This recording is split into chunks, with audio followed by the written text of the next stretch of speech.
سامعین السلام علیکم۔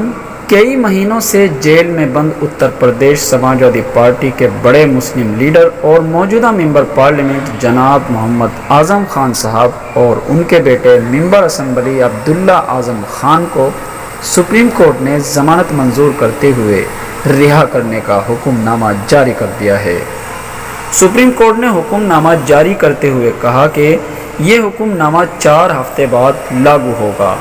اس درمیان اتر پردیش کی نچلی عدالت میں شکایت کرنے والے کا بیان بھی درج کیا جائے گا۔ آپ سبھی حضرات دعا کریں کہ اللہ تعالیٰ اعظم خان صاحب اور ان کے بیٹے کی مدد و نصرت فرمائے اور ان کو صحت و تندرستی بھی عطا فرمائے، اور اللہ تعالیٰ ان کی محنت و مشقت اور خون پسینے سے بنائی گئی مولانا محمد علی جوہر یونیورسٹی کی بھی حفاظت فرمائے، جو کہ خالص قوم کو تعلیم سے آراستہ کرنے کے لیے بنائی گئی ہے۔ اللہ تعالیٰ اس یونیورسٹی کی اور اس کی مدد کرنے والوں کی ہر طرح سے حفاظت اور مدد فرمائے، آمین۔ یہ ہے جوہر یونیورسٹی جو اعظم خان صاحب نے اپنے خون پسینہ ایک کر کے بڑی محنت اور مشقت سے بنائی ہے۔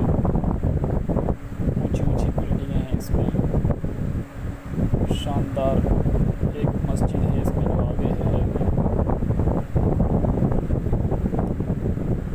کئی کلومیٹر کے رقبے میں پھیلی ہوئی ہے یہ یونیورسٹی، جوہر یونیورسٹی۔ آپ رامپور آ کر دیکھیں۔